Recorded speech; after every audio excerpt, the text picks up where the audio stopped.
All right, this is an oral history interview with Scott Richardson for the Robert J. Dole Institute of Politics at the University of Kansas. We're at the Institute today, and this is Tuesday, April 17th, 2007, and I'm Brian Williams.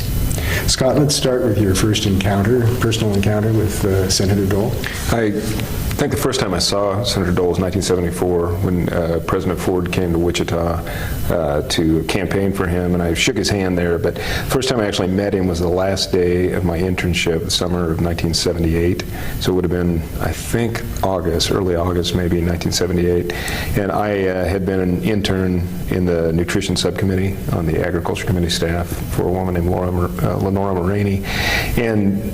But it was August, and so Senator Dole wasn't really around that much. I got to do a lot because Lenora was a great mentor, but didn't meet him until actually the last day of the internship, and they lined up all the interns to shake a hand, get a picture taken with him, and I remember he had a microphone coming out his suit pants because he was being interviewed by somebody, and they just kind of lined us up before the interview, and I remember meeting him, and then about a month later I went back to Wichita, and I was doing volunteer work for Senator Casimov's first campaign for the Senate, and she won the primary, and we had a press conference at the airport, and Senator Dole came, and I went up and introduced myself again and said, I just met you a month ago, I interned for you this summer.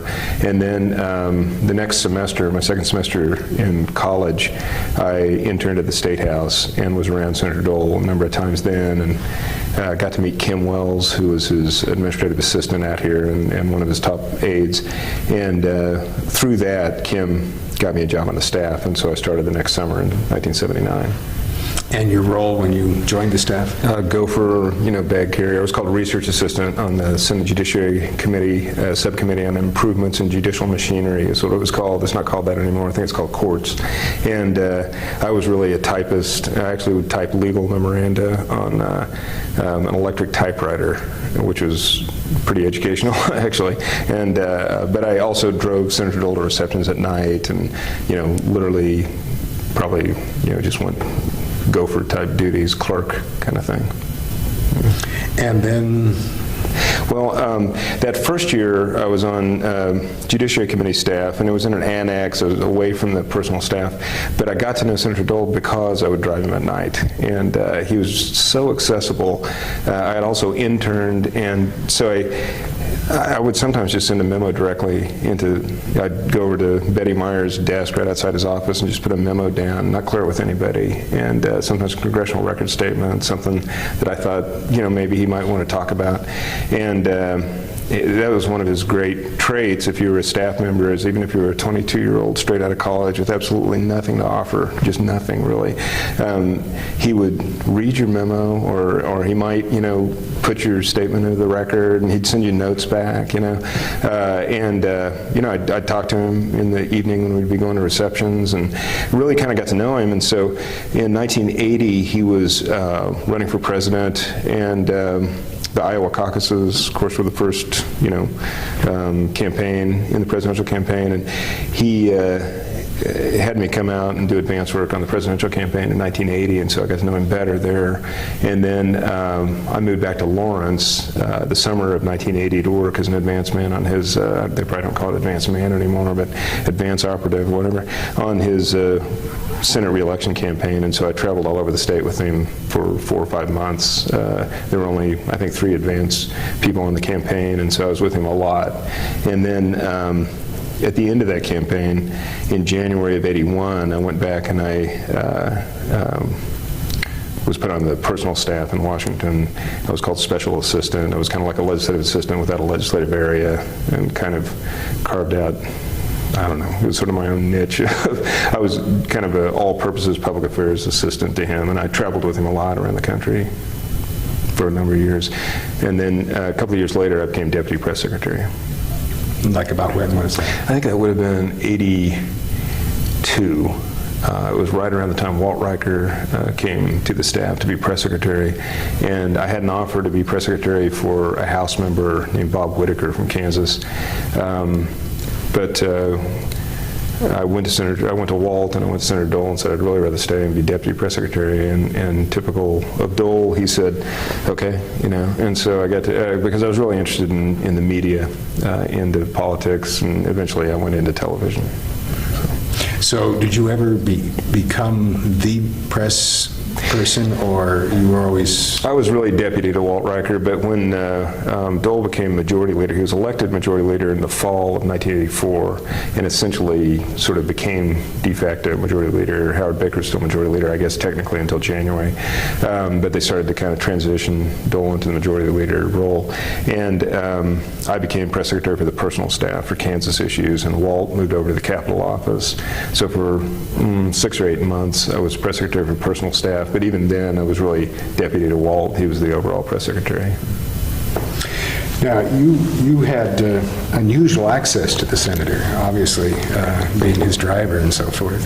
Yeah, it's funny. There were 2 or 3 of us that kind of traded off as driver at various times, and then he would have a guy on staff who was really the driver about half the time, and half the time sort of us young guys would trade off. But the fact is, Senator Dole he was accessible to just everybody, and that's a plus and a minus as a manager. But I think in terms of political management, that's not all that unusual. But if you had a good idea and you could talk to him, if you could look at him in the eye and talk to him and say something quick, he'd listen to anybody. And I think that maybe would drive administrative assistants crazy. Certain ones, actually, the ones that were kind of had more self-confidence, didn't mind it that much and just accepted that's the way he was.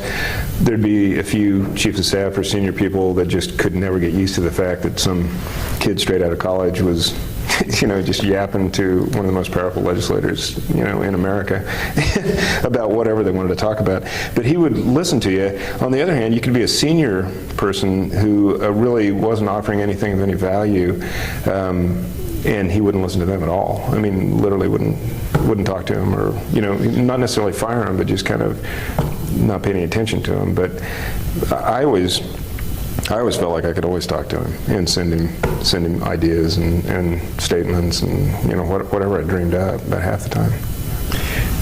And were you carefully selecting this information forward at risk of... I think maybe more so, the longer I was there, but I'm sure when I was 22 and I was in an annex office and Judiciary Committee staff, I was coming up with anything I could think of to give him, and I just thought, I didn't really... I probably wasn't as judicious as I could have been, but I remember one time I knew that the Wichita Jazz Festival was coming up, and that was not an issue in the Senate Judiciary Committee, And I wrote a statement about the Wichita Jazz Festival and just walked over and put it on his desk, and then it would come back checked, and he'd put it in the Congressional Record. And then I remember one time there was something happened with Pizza Hut, and Pizza Hut, of course, was based in Wichita, and it was founded by the Carney brothers of Wichita. And I don't know what the issue was, but I wrote up something about Frank and Dan Carney. I still have it, actually. And I remember he sent it back, and he had circled Dan, and then off to the side he wrote "or Frank?" because he knew that I had gotten them mixed up somehow. But he corrected it and put it in the Congressional Record. And and I'm pretty sure I would never tell anybody, like the Chief Counsel or anything, that I was sending him stuff that had nothing to do with Judiciary Committee. But you just kind of understood that was okay with him if it was worthwhile, and because he wanted ideas, and he really liked to deal with 50 people at one time. And as long as you weren't abusing it or just sending in stuff that was poorly written or pointless, but everything I sent in would have something to do with back home with Kansas. So what about being in the car with him, driving to a reception? What would be a likely conversation?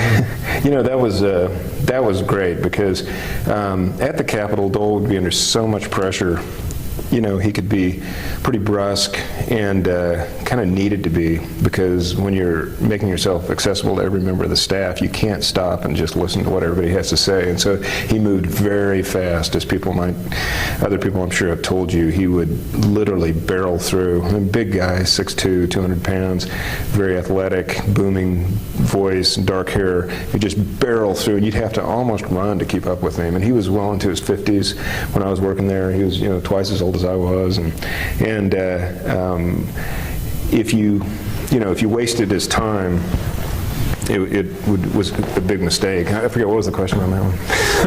Well, what it was like riding with him. Well, and then I remember being in the car. A lot of times I would ride in the back, and his driver would be up front. There would be a guy on the staff whose title wasn't driver, but was kind of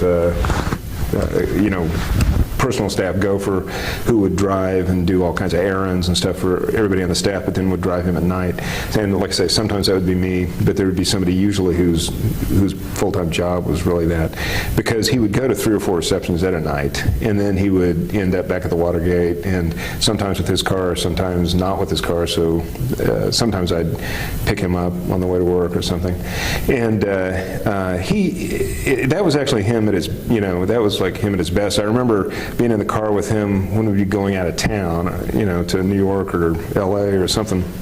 He loved to wait until the last possible minute to get to the airport, and so we would almost not make it every time. And so, like, if you had a 4 o'clock flight and we're going to Cleveland or something, we'd leave the office like at 3:30. And he loved it, and he'd be on the right side, and he'd be go. Get this lane right here, like that and stuff, and he'd always pat his hair down with his left hand, and I'd watch him, and a lot of times I do remember sitting in the back seat thinking, God, 23 years old, and that's Bob Dole sitting there. What the hell am I doing here? I mean, I really did feel, when you have a job and you're working 50, 60 hours a week, and I mean, we really would work around the clock. I mean, he was, especially those of us that weren't married and lived pretty close. He's really hard worker, really long worker, and really seriously hard worker. He didn't waste any time, but. So it'd be very long hours, but the good part of it was that you kind of realized it was just such an incredible experience, and just opportunity to watch this guy and listen to him, and he was fascinating and very, very funny almost all the time. Everything he said, literally almost everything he said that wasn't specifically related to a bill or a policy or something like that was funny, and sometimes in a very acerbic way or something, but it was always witty, and some turn of words or something. I mean, you couldn't hardly say anything to him that he wouldn't come back with kind of a pun or something like that, and it was just consistent and incredible. I'll tell you one story. In the campaign of 1984, when Reagan beat Mondale for the re-election campaign, and Bush, of course, was vice president, and so immediately there was a Bush-Dole campaign going on, and everybody was waiting for it and all that. And Dole was the strongest possible opponent to the sitting vice president, but Bush seemed to be in incredible shape the day after the election in 1984, because Reagan won so overwhelmingly and Bush was his vice president. And so there was everyone was writing about the Reagan mandate, and what that meant to Dole was the Bush mandate, that Bush was the heir apparent. And so we were, at once Dole was wanting to get out there and say how great it was that Reagan won, but at the same time kind of trying to downplay it a little bit so that, there'd be an opportunity for somebody else to challenge Bush, and it wouldn't just be, so powerful for 4 years that nobody could beat him. And so we were writing to somewhere like Good Morning America or something like that. It was probably at 7 o'clock in the morning, and I was in the back seat, and I had come up with this thought that everyone kept saying mandate, mandate, mandate, and so I said to Senator Dole, Senator, maybe this wasn't so much a mandate, maybe it was a little bit more of a mondate.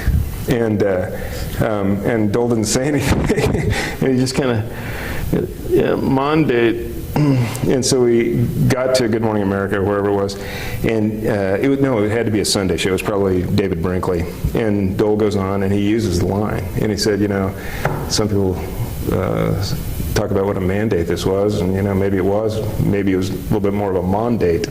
And everybody kind of laughed and everything, and then, that was it, and we all went home, and the next morning came in, and they would deliver Time and Newsweek with, I don't know how they did it, but they would have Sunday news and Monday morning in Time and Newsweek every day. So the next morning I go into Dole's office, and Time and Newsweek were already out, and the papers and everything, and Dole was kind of, I think he was just sort of pimping me, but he said, they didn't pick up your line, your mandate line. And I said, well, Time magazine actually had it. It was in Time, and he said, Newsweek didn't use it. And, I've never forgotten that, actually, that he could actually. He never gave an indication that he was kidding either, but anyway, riding around with him was a lot of fun. I mean, there was another night I remember, 1980, probably late 1980. Or maybe it was 84. It was 84. He was really 84 was kind of a funny race for him because he wasn't running. And in 80, he kind of ran. 76, before I came, he was, of course, on the ticket. 88, he ran. 92 was probably one of those where, how interested could you be because he couldn't run. But he really got into the primaries. And so I remember, driving around from reception to reception. I think it was John Warner's house. He was at a reception at John Warner's house, and I was in the car. It was in Georgetown, and he could hardly leave the car because he was listening to the results from, I don't know, South Carolina or something like that, and really, getting into it. And he'd really talk about stuff like that when you're away from the work and away from the office, and he'd be really much more relaxed and a lot of fun, actually. So did you ever, when the two of you were together, and maybe alone or with just one or two other people, did he shoot the breeze? A little bit. There were occasionally, he'd have, I think it was a martini with an onion, which is called a giblet or something like that. Or he'd have one drink somewhere, and he was always, a very disciplined guy, and I've never seen him have more than one. But that would loosen him up a little bit because I think he drank so little that having one martini could loosen him up a little bit. And I think just the thought of not working and relaxing and stuff. But when I was talking about those rides to the airport, I could literally see him relaxing just as soon as he left the Capitol, and he'd be really kind of goofing around a little bit on the way to the airport, and then we get on the plane, and a lot of times it was a private jet, which I got used to in my 20s, and of course we'll never have the experience of riding it again. But he would just immediately fall asleep on a plane, and could really relax, and then he'd be right back at work, when he'd be at the events. But that one other little story that you might not hear from anybody else. We were in South Dakota. I don't remember what year this was. Sometime in the 80s with Senator Larry Pressler, who I guess was running for re-election, and we were done. And we were flying, I don't know where we were flying to, but it was nighttime, and Dole had the pilot fly around Mount Rushmore with the lights and stuff and everything. And I remember one other time him waking me up, and we're flying into Denver or something like that, and I was flying, and he'd kind of wake me up and go, look at this. And, see the lights at Denver and these private jets, stuff, and then there'd always be like limousines there to pick you up, and it was pretty memorable, in terms of business trips, especially, now for the past 20 years, I've had more standard experiences, but, when you're not traveling with this chairman of the finance committee. You were pinching yourself a lot of the time. It's funny, less so than I should have, of course, because it was my first job I ever had. Straight out of college, I was working for Dole. And so from 22 to 28, I was traveling with him a lot, and I didn't have anything to compare it to. I knew it was, I was, and I knew it was unusual and great experience, but I think I realized, you realize it more, later when you're not doing it anymore, and you never will again. So. Were you sort of one of the chosen ones? You know, I don't know, really. I think I got along with Senator Dole very well, and we had a very casual relationship, although, you know, I think I was a little bit of a hothead in my 20s. And one thing, Senator Dole's management style would set up competitive groups. And for instance, once you became chairman of the Finance Committee, it seemed to me that the Finance Committee staff, which was primarily Ivy Leaguers and East Coast, Harvard, you know, lawyers and stuff, and the Kansas group, which was kind of this young, ambitious guys from Wichita and Topeka and Johnson County and, you know, Garden City. There was definitely competition between the Finance Committee staff and the Kansas operation. And why was I talking about that? I'm sorry, I lost my train of thought there. Well, but that's, I asked you if you were the chosen one. Well, I think, I don't know if I would be. I think there are people that I would say were more chosen ones than me in terms of having a closer relationship to him than I did. I think I had a pretty close relationship and a pretty good relationship with Dole, actually. And I really liked him, you know, and although I'd get really pissed off sometimes, I mean, really, you know, at various things, and that's what I was, you know, just, and, you know, I'd get, it's funny, I don't think I'm that way at all anymore. I think I'm pretty much laid back, or maybe I am more internalized than I used to be. But I think I would say Kim Wells, Mike Glassner. I could name people who were kind of closer to Dole than just about anybody else on the staff. I mean, certainly Joanne Coe, you know, Bob Lighthizer. There were people that had very close relationships with him, and I think probably Mike Glassner, of all the people, and actually Richard Norton Smith, had a very close relationship with Dole. But I think I had a good relationship with him. I also was available because I wasn't married. You know, I wasn't married. I was young. I could work around the clock. It didn't matter. And there were a few people like that were always available and should have been available because, you know, I didn't have any other responsibilities other than my job at the time.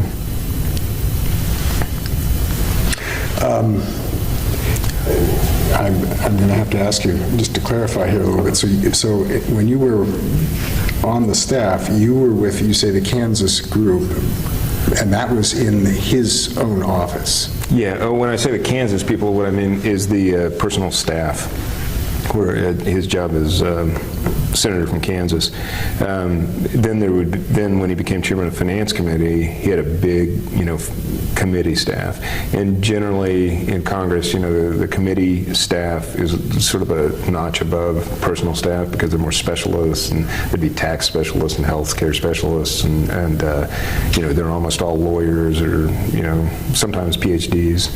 And the personal staff, you know, that can be, you know, anything from just some kid who started volunteering, you know, and just got on staff. And they, you know, and most of the people on the personal staff didn't necessarily have graduate degrees or anything. We all went to state school, K-State, KU, something like that.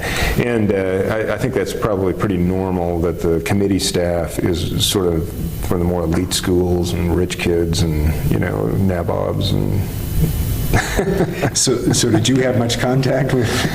Yeah, actually, I got to be friends with some of the people on Finance Committee. I mean, I think Bob Lighthizer is a terrific guy and really, really top-notch, you know, political thinker and all that. And but there was just real competition between. And the other thing about the Finance Committee staff is they were new, and a lot of the personal staff people had been around for a little bit longer, and had some of them had a history with Dole that I didn't have, which would be their parents knew Dole, you know, because he had been in Congress since 1961.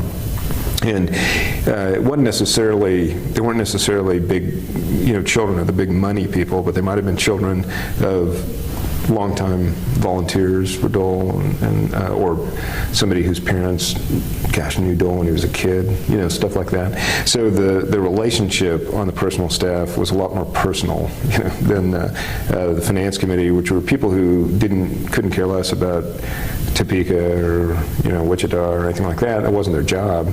They were involved. Their job was to deal with financial issues and on more national scale. But they would want to naturally be the more influential element, and the personal staff would want to be more influential, and I think that Dole would use that to his advantage, that if you had a competition between these two staffs, they're both really working hard to get his attention and do a good job and all that. So describe the ambience of the personal staff while you were there. It was kind of the fact that there was so little structure was, like I say, good and bad. I mean, I think it worked. I think it worked for Dole because he was so good. I mean, if that was what worked for him to be a great legislator, then that was a good thing. He certainly did a good job for the people of Kansas, but but from a structural standpoint, I mean, it was pretty goofy, in terms, if you compare it to like a military or hierarchical or corporate structure. There wasn't any structure at all. I mean, sometimes there wouldn't be an administrative assistant. Sometimes there'd be an administrative assistant that had very little influence. And then there were the people who were there forever. Joanne Coe, who was very capable and really tough administrator, but she wasn't chief of staff. She'd be office manager, or at one point called administrative director. But she was very influential with Dole, and everybody knew it. And she was always going to be there, and you weren't always going to be there. I mean, nobody else. People go to congressional staffs for 2, 3, 4 years. I was there 6 years. That was a long time. So you're either there as a lifer, or you were kind of there temporarily. And so like sometimes there'd be staff meetings for a few months, and then there wouldn't be staff meetings for a few years, and sometimes everybody on the staff would be in his office for a staff meeting, and so it was, you didn't necessarily have anyone specific that you were reporting to. Sometimes you did.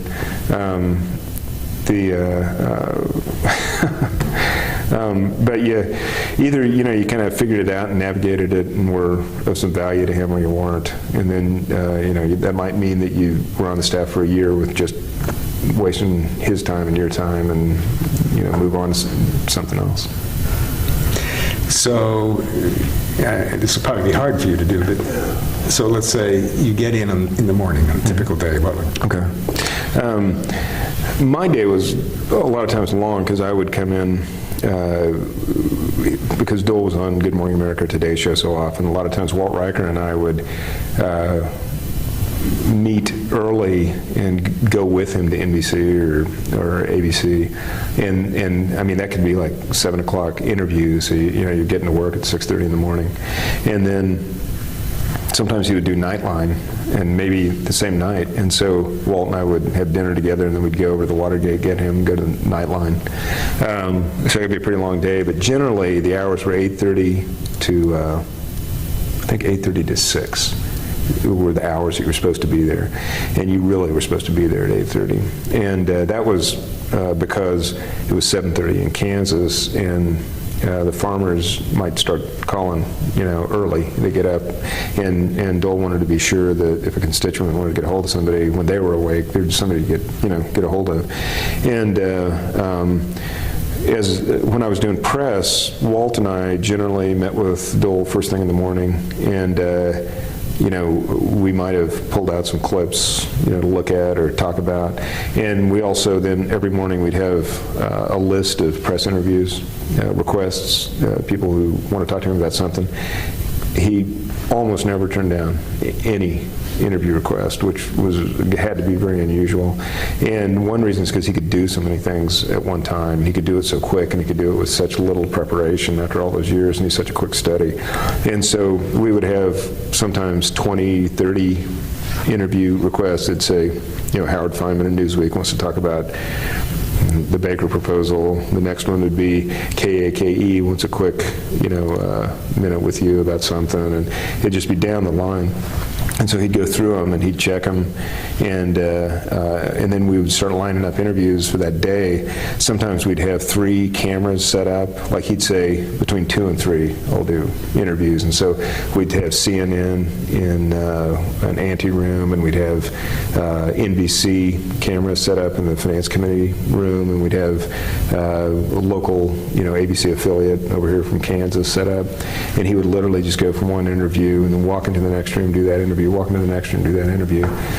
Or he might give us 30 minutes. Well, he'll do phoners, and we'd have him on the line to AP, and you'd have Newsweek waiting, you'd have the Wichita Eagle waiting, and then as soon as this one was done, you'd line up whoever it is for this one, and he would just go from one to the other, and it'd be topic to topic to topic. And Walt and I've laughed about it since. The amount, we were lining up the interviews and talking to people and all that, but he needed such little preparation. There'd be a lot of senators that there's no way that they could talk about tax policy here, and then an ag thing here, and then a defense issue here, and then some bridge thing in Salina here, but he could do each one, just do them, easy, and he almost never screwed up anything, So that was pretty amazing. It almost made it kind of a unique experience, because there were probably a few members of Congress that other people would have similar experiences with, but I don't think very many. Maybe Howard Baker was like that, I don't know, really, but not too many. Was it likely that you and Walt would sometimes say, Senator, this is how we think you ought to play this? Or were you sort of, it sounds like you were sort of assignment or schedulers? I think Walt got much more to that point after I left, and he was the majority leader press secretary. But even then, to a lesser degree than you would with some, because like I said, when I started, it was 79, so he was 56, and he'd already been nominated for vice president, 3 years before that. He'd already been chairman of the RNC, he'd been in the House 8 years, and he's brilliant. So the idea that I would tell Dole when I was 25, I think, you should really focus, you should concentrate more on this angle of that. It wasn't even within the realm of possibility. But I think when he was majority leader, and the more actually he went up, maybe there's a little bit more of that. Now, like, I could see Bob Lighthizer, having a policy discussion with him about maybe we should focus on this angle or that angle or something like that. But even then, I don't think there was enough. Dole wasn't sort of the kind of guy that you would have like a give and take, like a brainstorming session or something like that with senior staff, as much as probably a lot of members of Congress would be, who weren't as adept at the issues and weren't as experienced. I mean, his experience was just so overwhelming by the time I was there that, these guys in their 20s and 30s, that wasn't what you were there to do. You were there to find out what he wanted to do on something and then help him, communicate that or get it done. So what form would that helping him take? Well, I always felt like, from a press standpoint, to be perfectly honest with you, I always felt like what I was there to do was to try to make sure that the people of Kansas knew what he was doing, and he was always doing something, and he was really always trying to do something for Kansas, and that he was in the best possible position to run for president if the opportunity ever arose. And so, to tell you the truth, I always felt like what I was trying to do was get him as many opportunities to get in front of the public as possible, which means, every interview that made any sense, get it in front of him, and if he had time to do it, he would do it. Every time it could be on David Brinkley, every time it could be on Nightline, get him out in front. You also, it was a very rare situation where you had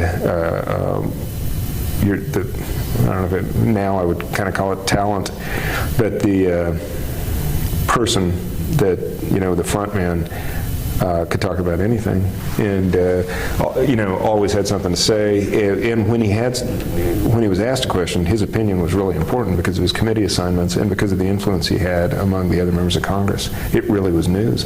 If Dole thought anything, it was actually news. It was important to the president, whoever it was, whether it was Clinton or Carter or Reagan or Bush.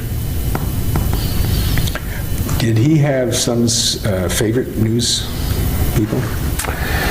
That's a tough one. He actually had he was like a favorite of the news media because he was so funny, and because of what I just said, because what he said actually was important, and also he understood the media so well. He could give them something. Sometimes it got him into trouble. That he would say something too clever. And he couldn't help himself because he was so clever, and they loved it. And of course, but at the same time, he always had a slight sense of an adversarial relationship with the press, and he was always circumspect of, I think, almost every member of the media. I think the guys that he trusted the most were the ones that he knew the longest, like David Brinkley, Roger Mudd. I don't know specifically what he thought of Roger Mudd, but I know that he, I think he would be very comfortable around those guys who were more his age. He'd been around for a long time. He knew exactly what to expect from them because he'd been interviewed by them thousands of times over 20 years. But I think, like young reporter they didn't know as well from Kansas City or Wichita, he would be very careful, if there was a story that he felt like he was not being treated fairly, he wouldn't want to talk to that reporter ever again, although he would eventually, but he would really, he could get pretty angry, especially the Kansas reporters that I think he felt like, come on, I'm out here working for you guys, don't attack me. And the reporter was thinking, I'm not working for you, I'm working for them, And so as a press person, you're kind of in the middle because I wanted to have a good relationship with the reporters so that they would maybe do stuff that we, suggested. And but at the same time, I was definitely working for Dole. So you were kind of a gatekeeper there a little bit too. Oh, yeah. And I think everybody on the staff, in a lot of ways, was a gatekeeper. I mean, whatever your area was, if you were the healthcare person, you were the conduit between the healthcare industry in Kansas and nationally and Dole. And if you were a press person, you were in between Dole and the media. Did you have any real hot, memorable experiences as that interface? There was one story, actually, that you probably would hear from Walt also. I'd been on the staff about 3 years when Walt came on, and Walt was really aggressive and really smart, and but he was coming from Topeka. He grew up in New York City, but he went to KU, and he had covered the State House in Topeka, and all of a sudden he's in Washington working for this, really powerful, rising, senator, and we really hit it off, and we had a good time working together. But we were just like super aggressive, which I think, was appropriate to working for Dole. But we kind of came up, we realized at one point, even when he was chairman of the Finance Committee, that the idea that everything he said was actual news, and you could have a press conference with, I don't know how many people were doing this at the time, but when Dole would have a press conference, we wouldn't just call the major, media outlets and major congressional people covering Congress and Kansas reporters. We'd call everybody. We literally would call every single media outlet, in Hudson's directory. And then we started calling law firms and lobbyist groups and stuff like that, and we would just pack the Finance Committee room to the point that he would come out to make a statement, and there'd be 14 cameras, and the whole room, people would be lined up outside. And the first couple of times we did it, we started, calling law firms and everybody. We'd say, Dole's having a press conference at 3 o'clock, talk about, income tax policy, and they'd go, oh, okay, thanks. And then they did rush over, and then it became just, we did it every time. And so there was one day we were always there on a Saturday, and he was meeting with some people from the Ag Committee because there was a drought in Kansas. There's always either a drought or it's either really rainy or there's a drought, and this was a particularly dry summer. And it was, a serious issue, but not really a national issue. It was an issue in a few counties in western Kansas. And so we called everybody. He said, we'll talk to the press afterwards. But I think, he was thinking the Kansas press. And so we called everybody. And so he walked out, and these poor guys from the Ag department walked out, and there were, 200 people, and they had nothing to say. There was nothing to announce. They just had met about the drought. That's all they were going to say. And afterwards, he walked past Walt and me, and he said, I don't want any more turkeys like that one. And so we kind of pulled back a little bit. Another time, I'll tell you, we had, on the 4th of July, it would have been probably in 1983 or something like that, was when James Watt was Secretary of Interior, and he said that, the White House was going to disinvite the Beach Boys to play on the Mall for the 4th of July. And they'd been doing this year after year after year. And it was and Dole really didn't like James Watt because he had kind of embarrassed the administration a couple of times before, which is kind of stupid comments, really. And so he wasn't a big fan of James Watt. And this was particularly embarrassing. It was just kind of like the Beach Boys. I mean, it wasn't like, the Rolling Stones, who I like also. But, I mean, it was America's band and all this. And as a matter of fact, I think the Beach Boys had endorsed Reagan or something. I mean, they were like, they had the rock and roll drug problems and everything, but they were about as clean cut as you could get to be that massive stars.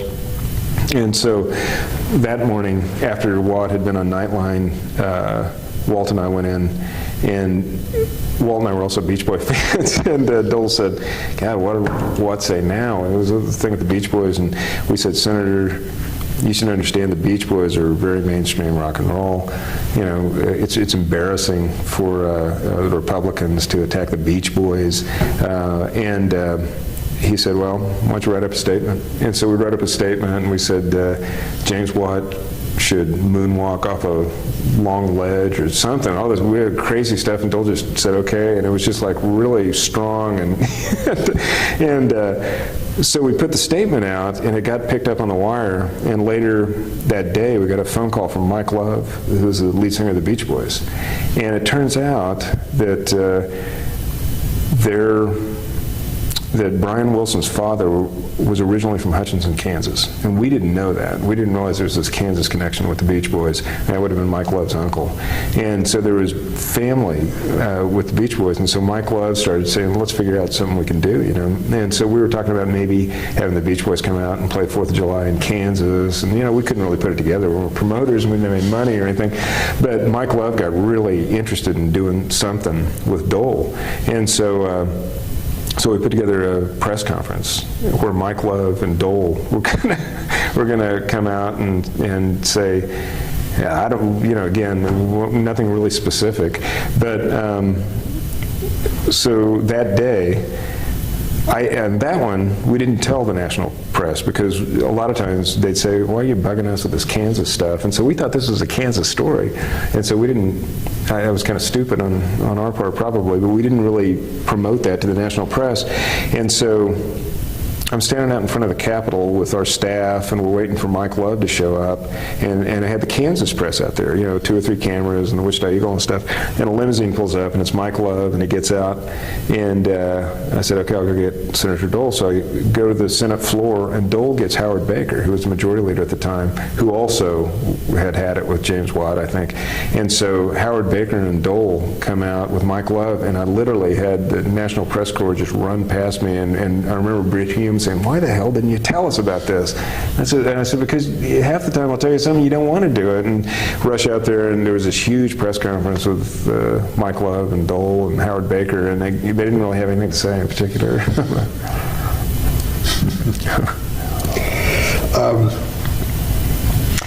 Describe how Kansas interests were represented in the staff and how it played with other issues and constituents. Well, man, I would tell you, Dole never for a second, forgot or got away from, representing Kansas.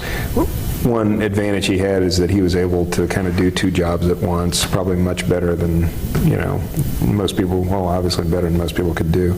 So he really wanted to keep up on what was happening in Kansas, and he had run so many times in Kansas and had represented Kansas for so long, and he had traveled around the state so much. He knew you could go into any little town and he would say hi by name, as you'll hear this from everybody, to hundreds of people in every town, and would know his way around, and always made an effort to really keep up with what was going on in Kansas.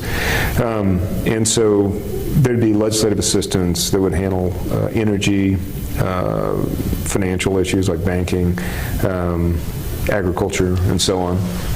And it was their job to keep in touch with, the organizations, Kansas Bankers Association, various agriculture groups, chambers, things like that, and really keep in touch with Kansas. And then in Kansas, he had offices in Topeka, Wichita, Kansas City, and at the time, Kim Wells oversaw all the Kansas offices. And then there was a bus that would travel western Kansas, and then the other thing he did, which was really smart, which is what got me into the office, a really big internship program. And so like the summer that I interned in 1978, I think there might have been as many as 48 interns from around the state, because I think there were 4 groups of 12 over the course of the summer. And then they'd have a few interns, spring and fall semester, maybe somebody going to Georgetown who's from Kansas, something like that. So you'd have as many as 50 interns, over the course of a year in, year out.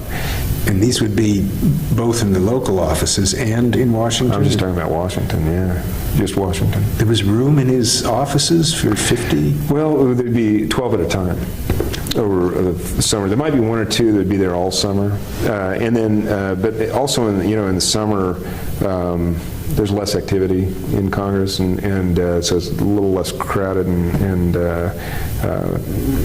packed with just people running in and out. But I was like in an annex office, and so there wouldn't be 12 people thrown into the packed offices, but there was a big room in back where people just would kind of pack themselves in and have 2 or 3 people at a desk or something. But that gets you a lot of Kansas in the office and stuff. And the staff itself was really heavily Kansas. There were, like I said, there were 2 or 3 people who worked for him from his house days all the way through that weren't from Kansas, but boy, they knew Kansas because they'd worked for him for so long. And then, there'd just be tons of people from just all over the state who would end up at one time or another working on the staff. While you were with him, I think I've got this right, TV was introduced in the Senate. Well, gosh, I left in '85. And that happened in '85, so maybe... I don't think so. However, CNN was introduced, cable TV was introduced, and that was a huge, huge thing. Ted Turner, really genius move he made, even though Washington, D.C. didn't have CNN. He had it somehow, satellited into the Capitol for free. And so I don't know how many people were really watching CNN at the time, but it got really important in the congressional offices, and everybody would watch it 24 hours a day. And Ted Turner was there. It seemed like he was there once a week talking to somebody, and he was just always around. And the CNN reporters real quickly vaulted into almost equal status with CBS, NBC, and ABC news reporters. And, it was a really, really big deal, but that 24-hour news cycle started when I was there. We still cared about the 6:30 news a lot. And so you'd still have press conferences that were timed to give the network congressional correspondents time to get back, file the story, get on 6:30 News, and we'd all watch and be flipping from Rather to, Brokaw to Jennings and stuff. And but CNN was on the rest of the day, in the office. But I think maybe I left around the time that they started. TV actually in the Senate. But as a media person, what are your observations about the Senate and the media? I've thought about that, and now it seems it's institutional that it's there, But, I don't know. I don't really have I don't think I have anything to offer on that because I just wasn't there before. The Senate press gallery was a really important element to everything, and I think having TV in the Senate may have changed that a little bit, because you would go, hold press conferences up in the Senate press gallery, and I think now probably people use, the floor in a different way. It was probably more. It was actually probably more lawmaking then than now, I'm guessing, but I'm probably not the right person to ask on that. While you were there, a number of big issues came up, like tax bills and the Social Security and so forth. Do you, as the press person, do you have any observations on that, how it was played in the press from Dole's standpoint? Yeah, a couple of issues. One was the underground economy and withholding on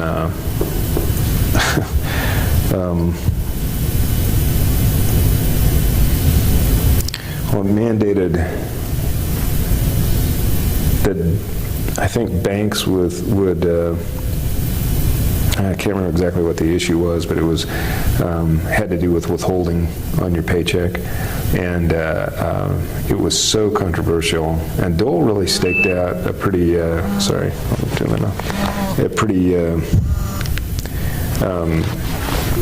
strong position on this, because it was Dole as the anti-supply sider and the real anti-deficit Republican, old standard Eisenhower type Republican, and the bankers got so angry. I mean, I remember going to speeches with Dole in front of banking groups. There was no applause and stuff. I mean, it was really, really tough and strong, and he stuck to his guns and really staked out a position that, if we're going to have these tax policies, we need to make sure that we're getting our taxes. And Social Security was another one that I do remember, because he and Senator Moynihan from New York really worked together.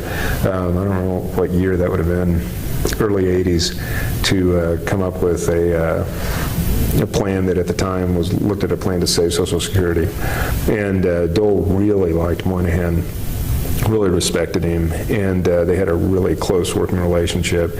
And I think that was one of the things I think really maybe that Dole was the proudest of, was working out this compromise with the Democrats between the Reagan White House and the Democrats in Congress to shore up Social Security at the time. I think there was a real crisis pending, and that was one of those issues that helped establish Dole as a consensus maker. And he was a great legislative thinker up until the early 80s, but once he became chairman of the Finance Committee and in a real power position, that's when it really, sort of came together for him, that he could show what a great conciliator he was, and somebody who could actually get things done, as opposed to just talking about it and staking out wild positions or something like that. And on the other hand, that also kind of pegged him as somebody who didn't have really strong positions, and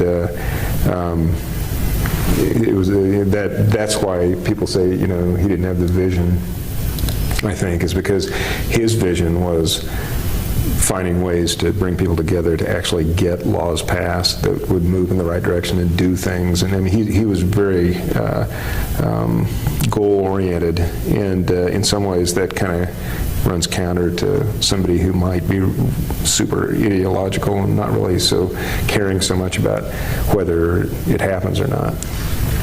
And that's why he was so helpful with Reagan and Bush, and because he was somebody they could rely on back on Capitol Hill to actually get things done and passed and get to the White House to be signed. Were you witness to much about his relationship with Reagan and then with Bush? I was at the White House with him, but not in meetings. I'd be in the lobby waiting for him.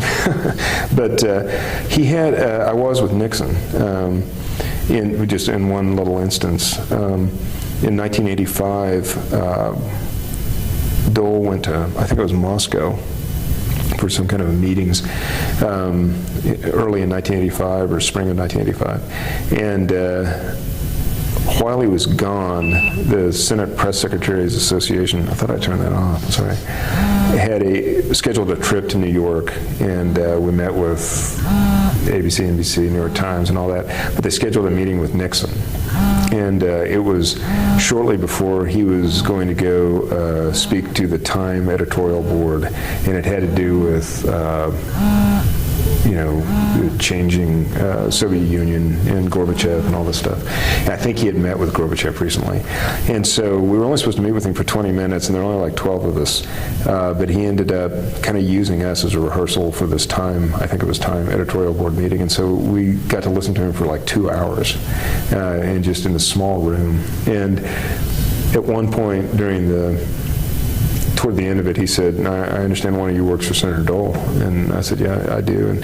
And this was also leading up, it was 85, and it was already leading up to the Bush-Dole 88, campaign.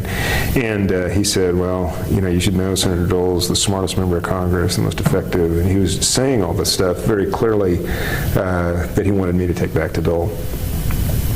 And the problem was, I hadn't told Dole I had left Washington to go to New York because Walt was with him in Moscow, and so I should have been in the office, and back then we didn't have cell phones and we didn't have, email, and so I had snuck out, and we had an assistant, and she was calling me all the time and all that, and I thought I had it covered, but I just couldn't pass up this trip, and I wanted to meet Nixon and stuff, and so I had a problem that when Dole got back, just a few days later, I knew I had to tell him what Nixon had said, and at the same time, I wasn't real excited about telling him that I hadn't been in the office when he was in Moscow. and so I went in, the next morning after he got back, and I knew exactly what I was going to do, and I just said, Senator, while you were gone, the Senate press secretaries went to New York, and we had a meeting with President Nixon, and he had a lot of interesting things to say about you. And I said it as quickly as I could so I could get to that part. And he said, oh, really? What did he say? And so I told him, and it was all this really flattering stuff that Nixon obviously wanted to get out, that kind of bestowed upon Dole the brainy stuff of Nixon. Which was the stuff everybody actually liked about Nixon, even at the time, was no matter what you thought about him, he was one smart son of a bitch. And so was Dole, and that's what he wanted to say. And I don't know what his deal was with Bush or whatever, or whether he was saying, I'm not somebody who anybody would want to have endorsed, but I sure like Dole, And so Dole looked at me and said, can you type that up? Type up what he said. And so I typed it up as a memo to Senator Dole. We met with Nixon, and he had these points to make and everything. And he went and he took it with him back to the cloakroom, I think, and kind of showed it around and everything. And I also had an opportunity one time. We flew to Lawrence for one day. He gave a speech at KU, and we flew back that day. And on the flight back, we were on a private plane, and so I was going to be on for about 3 hours, flying halfway across the country back to Washington. And it was just Dole, me, and another staff member. And so I said, hey, Senator Dole, we got 3 hours here and we're eating dinner and stuff. Do you mind if I ask you some questions about people? And he had nowhere to go. He couldn't get out. I really had him trapped.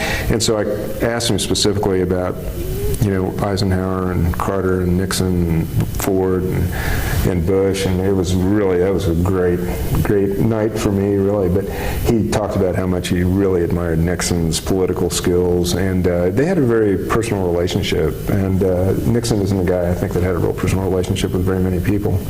And but he really saw Dole as somebody with a real future, and I think he mentored him a little bit, at least in the sense that he was so brilliant politically that Dole really learned a lot from him.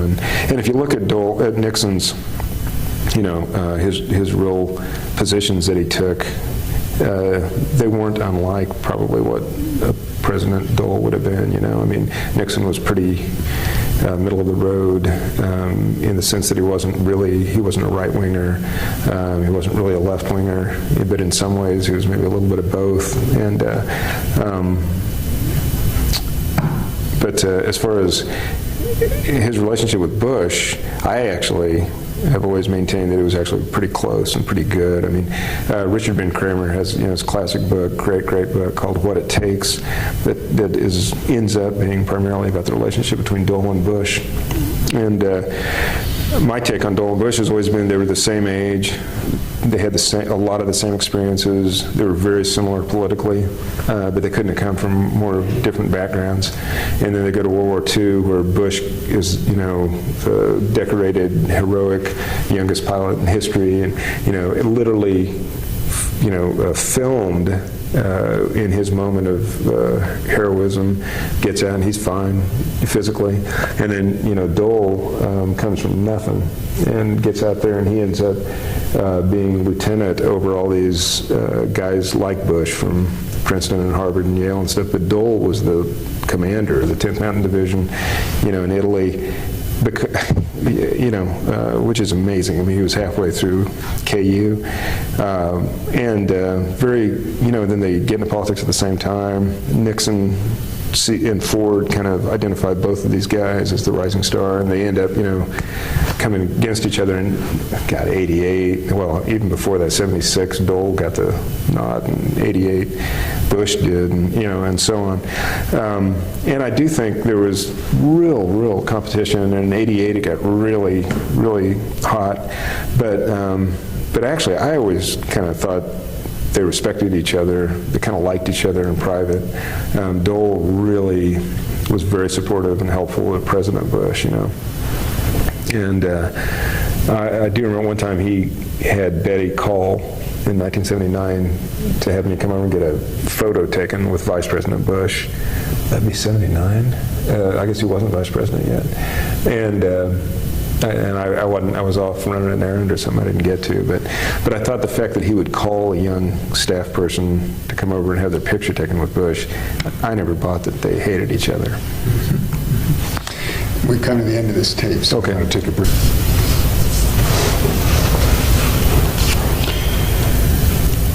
All right. I want you to contrast Dole as a senator and Dole as a campaigner, because you saw him in both those places. As a senator, he could be extremely studious on especially things like tax policy, which were very complicated,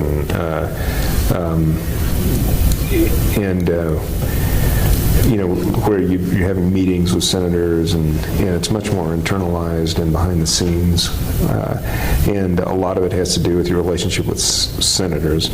So it only matters. There are only 99 people that matter, or less, 12 or something that really matter on any given issue.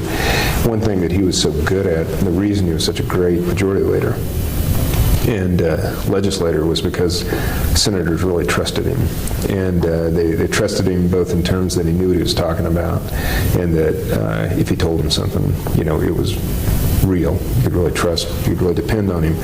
And that's just a really different attribute than being a great campaigner, And he obviously was a great campaigner also.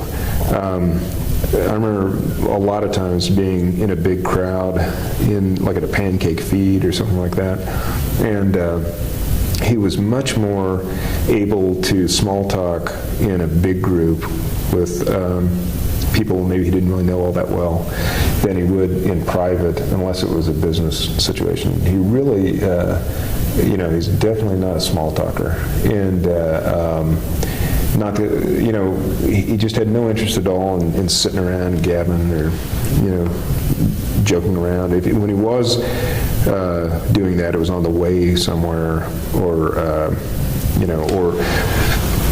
it'd be, or I wasn't there. I mean, it could be that he and Elizabeth and some friends at dinner, small talk, but I kind of doubt it, to tell you the truth. But in a campaign situation, he would be very brief. I mean, basically be like, "Hey, how you doing? Hey, way to go." That's about the extent of it. But great campaigner. I think he didn't get enough credit for being a good public speaker, because he's not a particularly good reader. Very, very few politicians are. I think there are almost none that I can think of. Clinton was great, and Reagan was great. Even Nixon was okay at reading. That's why, Nixon eventually dropped having text altogether and just spoke extemporaneously, kind of. I mean, kind of memorize it. Carter, terrible. You just go through them. George W. Bush, George Bush. But there's a few politicians like Clinton and Reagan who are both great off the cuff and reading. In fact, those would be the only two, well, plus Kennedy in my lifetime, those would be the only ones that I can think of. There are guys like Nelson Rockefeller who are really great off the cuff, and Dole was more in that category, I think. But he, I don't know how many speeches that guy's given where he just went in. Sometimes he'd have notes, and a lot of times he'd read a page here, a page there, but most of the time he was really speaking off the top of his head. And he had some stories down. He had a couple of jokes, really good stories, really funny. One thing about him as a campaigner, he had to be, I got to think, really, he was probably the funniest politician. He might be, well, maybe Ben Franklin, would be right up there with him among all American politicians, to be truly, really funny. I was with him one time in Washington. We went to like some hotel, and he kind of runs in, gives his speech, and runs out. And that day, usually he would go in and he would tell a few jokes, and then he would talk about whatever issue this group was particularly interested in and what's happening in Congress about that right then. And then he would end with the joke and leave. This time we went in and he just joke after joke after joke, to the point they were like crying. I mean, standing and screaming and laughing really, really hard. And I'm always been kind of interested in comedy. And we got in the car and I said, "Hey, Senator, I got to ask you, how much have you worked on comedy timing?" And he was quiet for a second. He said, "A lot." And he said, he realized early, he always knew he was funny. He's always been a real funny guy. But he knew that if you wanted to get people's attention, I mean, really, to be funny. But he got to the point where he was like a comedian. I mean, he really was like a comedian, and in terms of timing and just the humor. And well, I mean, you've seen him on Letterman or something like that. You can see, and yet still today, he's 84 years old. I still have people say, "Boy, if people had known Dole was funny, he really would have been president." And his problem was that, his handlers and others and everybody was always saying he was too funny and that he was going to get himself in trouble. And so they'd try to, when it really got up, to presidential politics, they'd kind of pull him back and probably, I mean, it's easy to say now, but, he probably would have been better off if he had just let himself be funny. And, of course, I mean, the guy got nominated for president and only lost by 7% and was on the national ticket twice. So, how well can you do, really? I'm going to pause here just for a second. Do make one correction.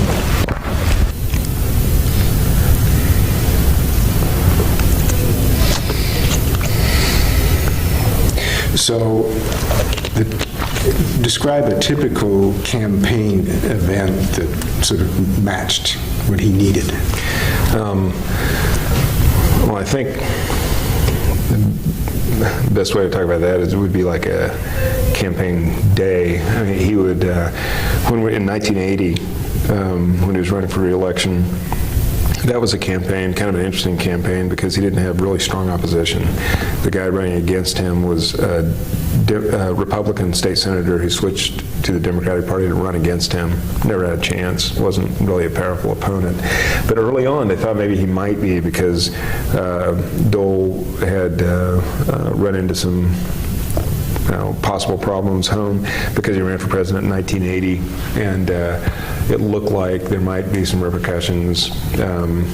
As it turned out, there weren't. He had a lot of money and a really good campaign organization. Dave Owen was the chairman, and Kim Wells was campaign manager, and we had 3 advanced people all over the state, a couple of offices, and the other guy had not much.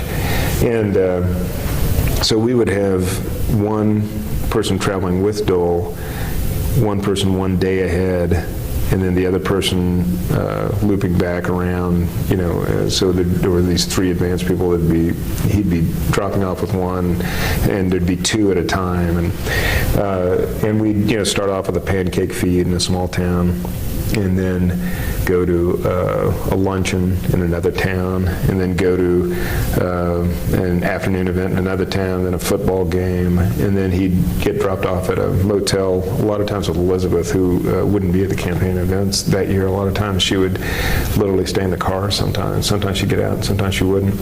And they would, I think that was the summer that the Kansas City Royals were in the World Series, and so there would be nighttime events because people would be watching the World Series, and so he and Elizabeth would actually watch the World Series in a motel somewhere, some Hoxie or something like that. But the more events, the better for him. And anytime there was a downtime, you better have something to do, because the last thing he wanted to do was like sit in a campaign office for an hour waiting for something to do. Nobody wanted that. And I remember one time in Topeka, we had a couple of hours, like one afternoon, there was just nothing going on. I don't know why. We were in between something. And I knew that Johnny Cash was going to play that night at I think the Shawnee County Fair or something like that. Topeka Fair or something. And he said, well, let's go meet him. And I thought, God, great. So we got in a car, and I don't know how I had any idea where to go. We drove to the campgrounds, and they kind of waved us in because it was Dole's waving. And we got to the campgrounds, and we hadn't really set up anything to meet Johnny Cash, but we just got there, and I guess I asked somebody, can you go get Johnny Cash? And so I just remember Johnny Cash walking up. We were backstage, and it was outside, and here comes Johnny Cash, and they stood and talked, and I got to meet Johnny Cash. But we hadn't called the media, and it really wasn't a campaign event, but it gave Dole something to do, and so then we got in the car and went off somewhere where he was probably giving a speech that night. But he just wanted to be on the move all the time, no wasted time. I mean, I went with him to New Hampshire. And I went with him a lot of times to campaign for other people, and he just wanted to be on the move constantly, and every minute needed to, be of some value. Even if it was a lunch somewhere, it would be with somebody, that could lead to something, or, but there was no wasted time. Have you ever conjectured why that was, that he had to be in motion all the time? I actually think it was because, well, for one thing, he loved it, just absolutely loved it. I mean, he loved just about everything except for, like, the 1980 presidential campaign wasn't any fun for him. He kind of had to go through that, I guess, to get to where he was in 88. And in 88, where he was virtually, tied for the nomination. That's a long way from where he was in 1980. 76, he really got unfairly saddled with, helping Ford lose, when in fact, they went from way down to almost tying, and almost winning. But 80, he wasn't very popular nationally, and Iowa is a place he should have done well. He didn't do well at all. New Hampshire didn't do well at all, and so he dropped out. he was apparently really considering not running for re-election that year in Kansas. But it was, ironically, and then Reagan won, and Dole all of a sudden was chairman of the Finance Committee. And from then on, he was just, that's where he could really shine. I will tell you, though, has anyone talked about his health problems in January of '81, right after, so the 1980 election was very important, in Dole's career, and he got called that night from Howard Baker in Topeka, and Baker said, you're going to be chairman of the Finance Committee. Huge, huge deal. And but then during the holidays, or maybe in January, right around Reagan's inauguration, Dole had a kidney problem, and he only has one kidney, and it was really, really critical. And so he went to Walter Reed Hospital and was in the hospital for weeks and weeks, and really was just thrown for a loop, couldn't work. He started, and I was one of the people who would deliver memos and stuff, and so I was there quite a bit. And he was actually reading novels and things like that, which is very unlike Dole, only because he just never had time to read novels. Otherwise, he had 2 or 3 books going at a time. And after a while, he kind of got real relaxed and kind of laid back. But as soon as he could come back to work, he was supposed to come back kind of on a part-time basis. But of course, as soon as he got back, he was working his regular hours, 12, 14 hours days, and he would be so tired at the end of the day he couldn't speak, and he looked like he was going to just die. And somehow he worked through that and got past it and started feeling better. But I really think that's one story of his life that I don't think has been written about much, but I think he really almost died, and then he almost killed himself, trying to get back into the swing of things, because it was such an important period, and he felt such responsibility to Reagan to be the chairman of the Finance Committee, and Howard Baker and stuff, and he also, this was his great opportunity to really vault, in one step up from where he had always been, or where he had been before, and he really did it, and did a great job, but that was a pretty spooky little period, really.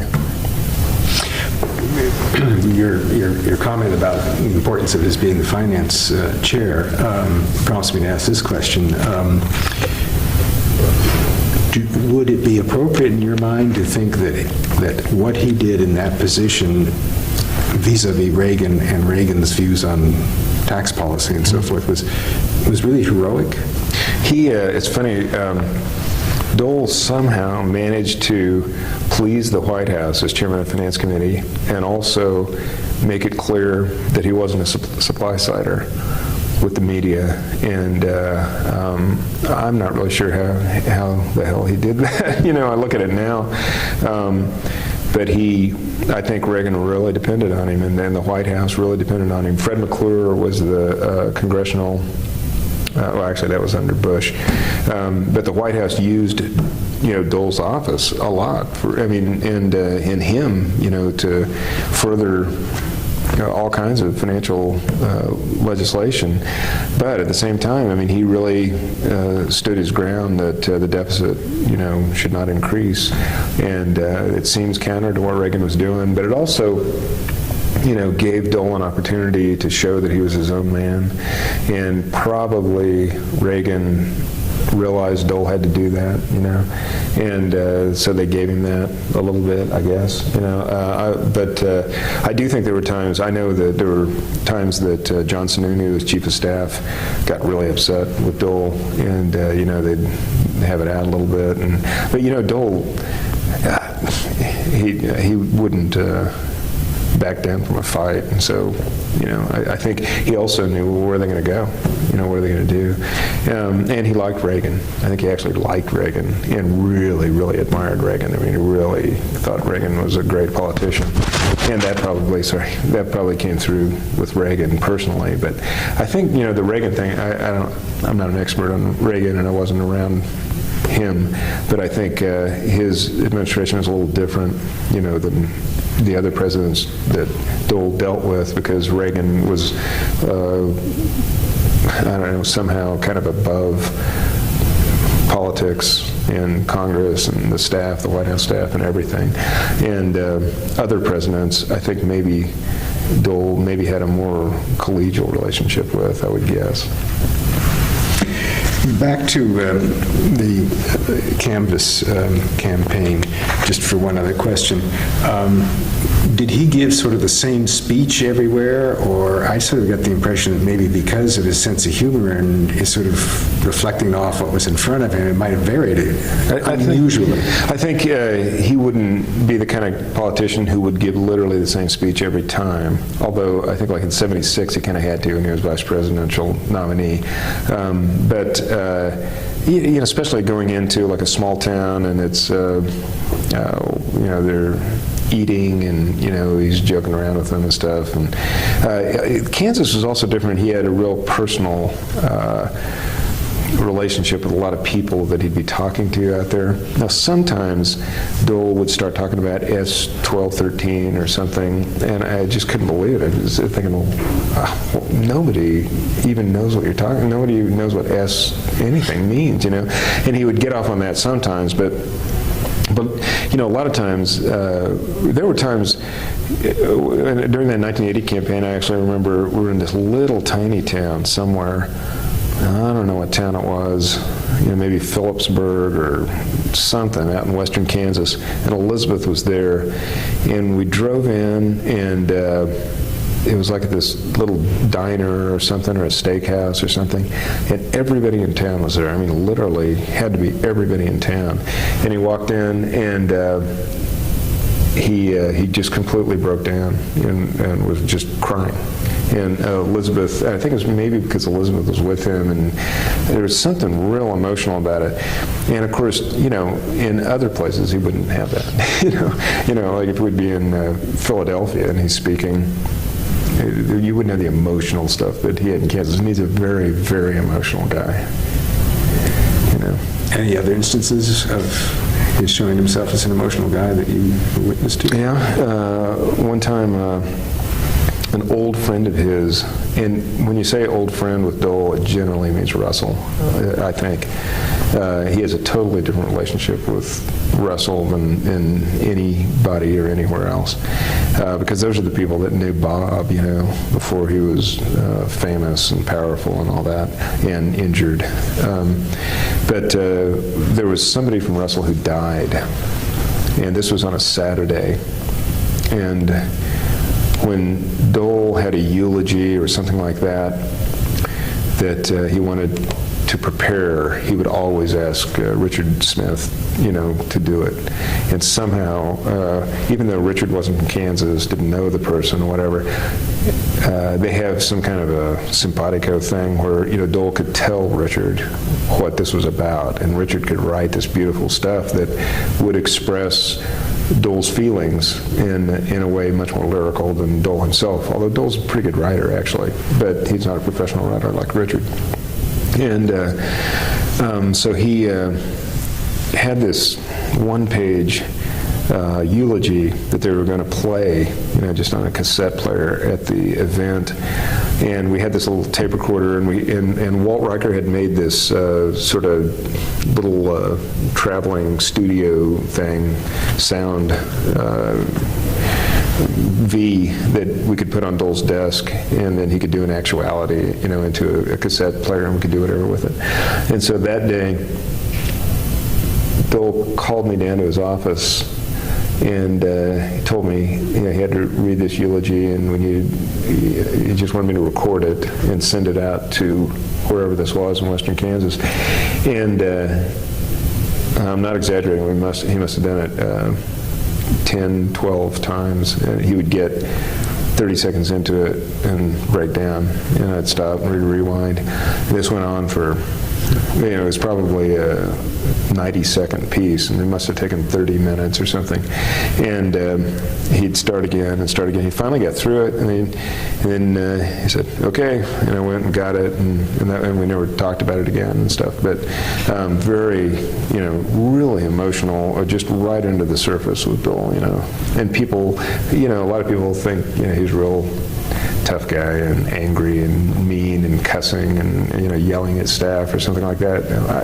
That's just, I never heard him yell at the staff. He actually raised his voice to me one time, and the whole time I was ever around him, and it wasn't bad.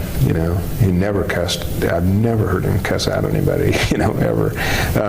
That's a complete, it's not wrong that he's tough and can be difficult, and but the idea that he's he's really emotional when it comes to really family and friends, I think.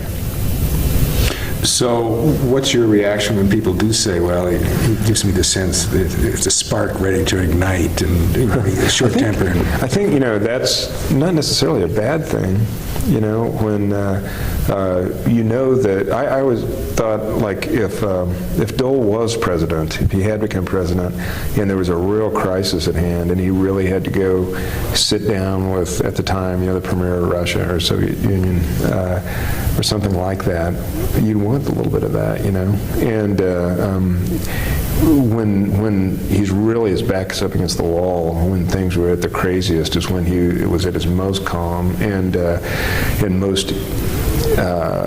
That's sort of, he would rise to the occasion.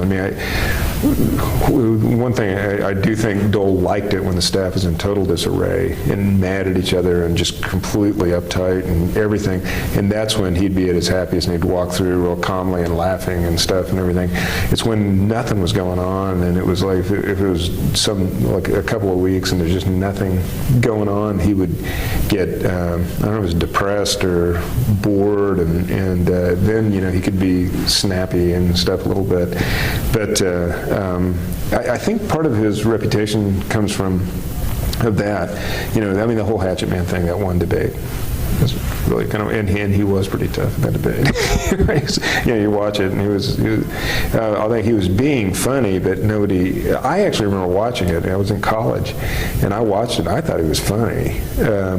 And I've seen bits of it since then, and he was funny, but he was kind of like being a satirical commentator on things, and other people were watching it thinking, well, but he's running for vice president, and it didn't seem appropriate to the occasion, I think. What about Iran-Contra? What happened? I really don't remember that much about that, honestly. I sound like Reagan. That's Reagan's answer to that, too. But I don't remember that much. Well, you just didn't, I guess, have any contact with that issue from Dole's standpoint. Is that correct? Well, let me see. When was Iran-Contra? I don't think I was there. 83. Oh, okay. I just don't remember Dole having that much to do with that. And maybe he did. Senate friends, you mentioned how he enjoyed working with Moynihan. Really liked Moynihan. When I first was on the staff, Hubert Humphrey was still alive, and I know Dole really liked Humphrey, really admired Humphrey. And when Humphrey died, he really pushed through having the HHS building named after Humphrey. And McGovern, everybody knows that he and McGovern became really close friends and worked really closely together on nutrition issues. I'm trying to think of it. I think he had a good relationship with Nancy Kassebaum, and a lot of my friends were on Kassebaum's staff. And the Kassebaum and Dole staff were supposed to be real competitive and supposedly hated each other and all that and everything. A lot of my best friends were on Kassebaum's staff.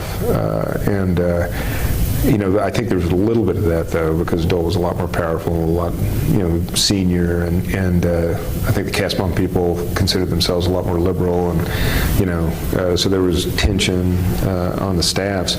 I always thought Kassebaum, I think she was kind of an amazing character, actually. But she was so self-confident. She was the perfect junior senator for a guy like Dole because she was totally self-confident. She couldn't care less that he was more powerful than she was. She couldn't care less.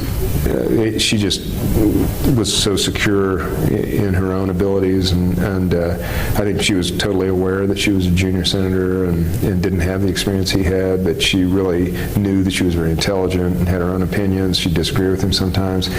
She did it in a way that really did not irritate him. And I was around him some when I remember one time early on, Senator D'Amato, who later became, I think, pretty close to Dole, actually, did something that really irritated Dole.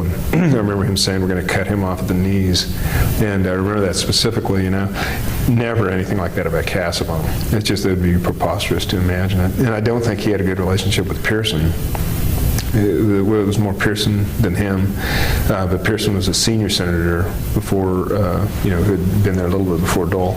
And Dole came in and just completely blew Pearson away. And I don't think that went over very well with Pearson. So I think maybe the fact that Casabon was so much easier to deal with, I was thinking, I was around him and Kennedy some, because on Judiciary Committee staff, Kennedy was chairman of the Judiciary Committee when I worked there. And I think they had a pretty good relationship. Alan Simpson was one that I think Dole really liked. Simpson really admired Dole and became kind of a Dole guy and was very much like Dole. And he had this great sense of humor, was real candid and real, easy to deal with. Smart guy. I think Dole had a really good relationship with Rudy Boschwitz, but I don't think it would have been in the same way. It wasn't necessarily they were friends. I think Boschwitz seems a little younger, but I think Dole really liked Boschwitz. Dole, I think, admired both Thurmond and Jesse Helms as sort of older, the next generation of guys. I'm trying to think who else. Goldwater, I think it was also kind of the generation ahead of him.